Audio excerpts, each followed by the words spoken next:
Hello mes reines, hello mes loves, j'espère que vous allez bien. Bienvenue dans cette nouvelle vidéo. Voilà, aujourd'hui nous allons parler de se forger un esprit gagnant, un mental de gagnant. C'est très important. Alors vous savez, de nos jours, et ça fait maintenant un moment là, on enseigne partout aux parents de ne pas dire des paroles méchantes aux enfants, de ne pas dire des paroles dévalorisantes, de ne pas dire des paroles blessantes aux enfants. Parce que, pourquoi? Parce que ça va entacher leur confiance en soi. Et une fois devenus adultes, ils seront des personnes qui n'ont pas confiance en eux. Ils seront des personnes qui ne pourront pas se dépasser. Et, et ça, c'est vraiment dommage. Donc, mais à l'inverse, lorsque nous leur disons des bonnes paroles, des paroles valorisantes, c'est-à-dire tu es beau, tu es fort, oui, tu peux y arriver, tu es très intelligent. Voilà, quand nous valorisons comme ça les enfants, eh bien, qu'est-ce qui va se passer? Eh bien, ils seront des enfants moins timides, ils seront des enfants vraiment qui osent s'exprimer, qui osent être dans l'action, ils seront des adultes plus tard épanouis, des adultes vraiment qui ont confiance en eux, voilà. Et c'est quelque chose de vraiment formidable et ils auront un esprit gagnant. Donc, se forger un esprit gagnant, c'est vraiment très important. Je regardais un documentaire sur Beyoncé qui disait que depuis qu'elle était petite, vraiment, ses parents l'ont biberonnée à la confiance en soi. Franchement, dans leur famille, c'était ça. La discipline, la confiance en soi, le travail, l'entraînement. Et c'est vraiment comme ça qu'elle a grandi. Elle a grandi comme ça dans ce mood-là. Et elle est devenue aujourd'hui une femme vraiment... vous le voyez, hein, une femme vraiment disciplinée, perfectionniste, avec du talent, une femme successful. Et c'est vraiment important de se forger un esprit, un état d'esprit gagnant, un mental de gagnant. Alors, avant de pouvoir se forger ce mental de gagnant là, ça passe par quoi? Ça passe d'abord par une première des choses, c'est quoi? L'alignement de soi. Alors, l'alignement de soi, c'est quoi? C'est le fait d'avoir un ensemble de valeurs, un certain style de vie, voilà. Comment tu te vois en fait? Parce qu'il ne suffit pas de dire, oui, j'ai envie de devenir comme cette personne, mais est-ce que tu as le mental pour devenir comme cette personne? Est-ce que tu es capable de t'entraîner peut-être tous les jours pour pouvoir atteindre vraiment ton objectif? Hein? Est-ce que tu es prêt à faire des concessions, tu es prêt à faire des sacrifices pour pouvoir arriver à un certain niveau de ta vie? Parce qu'il faut savoir que tous ces athlètes, toutes ces célébrités, nous on voit seulement une petite partie vraiment du travail et tout, mais c'est énormément de travail qu'il y a derrière. C'est énormément de boulot, c'est des heures vraiment de travail. Il y en a même qui dorment dans des studios pendant des jours pour travailler. Et les sportifs aussi, il y en a qui s'entraînent toute la journée vraiment pour être performants. Vous avez sûrement vu le documentaire sur Cristiano Ronaldo. Voilà, c'est des gens qui ont travaillé vraiment pour avoir ce succès-là. C'est vrai, le talent, ça permet d'avoir le succès, le charisme aussi, mais ça ne suffit pas. Ça ne suffit pas, la preuve. On en rencontre des gens talentueux toujours, mais souvent ils sont en bordure de route. Il y a une fois là, j'allais faire mes courses, il y avait un jeune qui était en train de jouer de la guitare, mais je vous assure, il jouait tellement bien que les gens venaient s'arrêter, lui donner des pièces et tout ça. Mais vous voyez où il est? Il est dans la rue en train de chanter. Pourtant, il a du talent. Pourtant, il a du talent. Mais il y en a qui ont aussi son talent là, qui sont vraiment propulsés et tout. Vous allez dire c'est la chance. Eh bien, c'est pas toujours la chance. Il y a aussi le travail, la discipline aussi qui te propulse. Donc, le talent, c'est bien. Le charisme, c'est bien, mais ça ne suffit pas.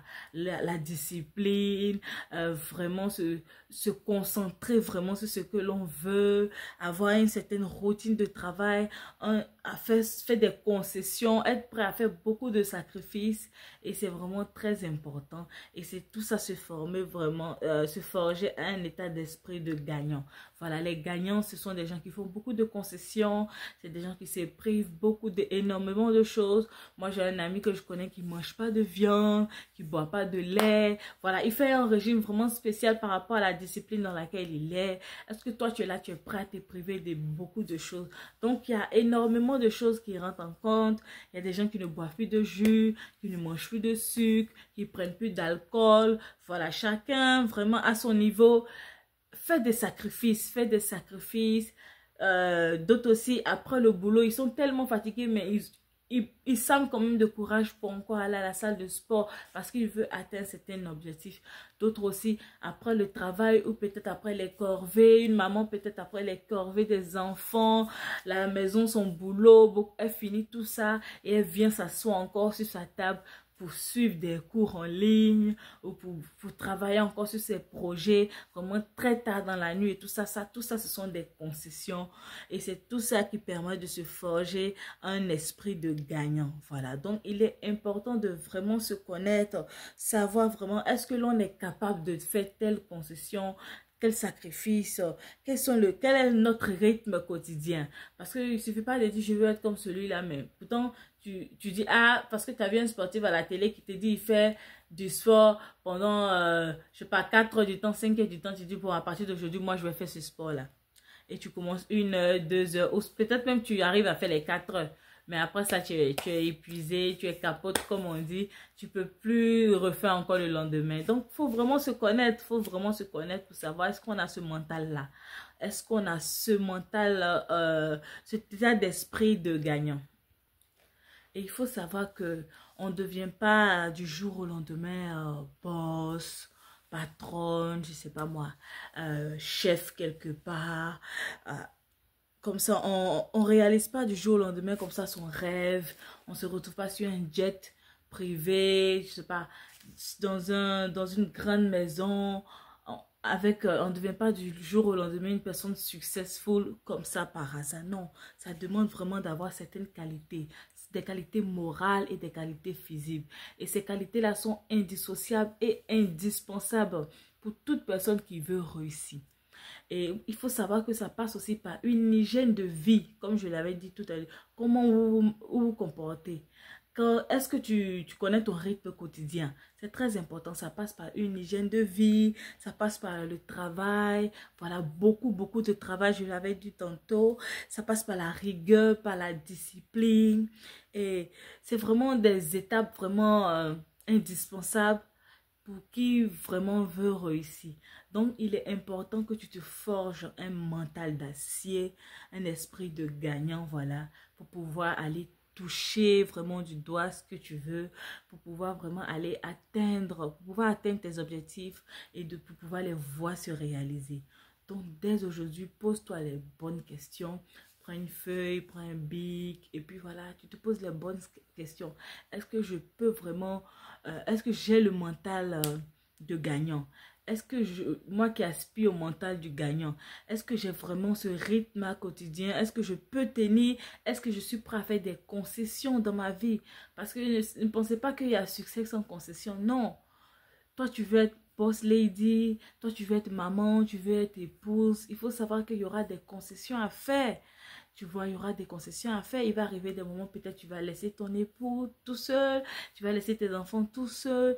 Il va arriver peut-être des moments où ce ne sera pas toi qui vas cuisiner. Ce sera peut-être une employée qui va cuisiner. Ou peut-être il y aura, je ne sais pas, il va arriver un moment peut-être où il y aura, ce sera un service de livraison qui va vous apporter les repas. Il y aura des moments d'absence. Donc, il faut vraiment réfléchir à tout ça. C'est vraiment très important de se forger un esprit de gagnant. Et voilà, pour ceux qui veulent aller loin, posez-vous des questions et c'est vraiment important. Donc, c'est ce que je voulais partager avec vous. Donc, pour avoir un esprit de gagnant, ça demande la discipline, le travail sans cesse. Ça demande une certaine hygiène de vie. Ça demande de la concentration. Ça demande de faire des concessions, des sacrifices. Et c'est ce que je voulais partager aujourd'hui avec toi. Alors, je te dis à bientôt dans une prochaine vidéo. Alors, n'hésite surtout pas à t'abonner, à liker et à me laisser des commentaires, ok? Alors, abonne-toi et je te dis à bientôt dans une prochaine vidéo. Bye bye.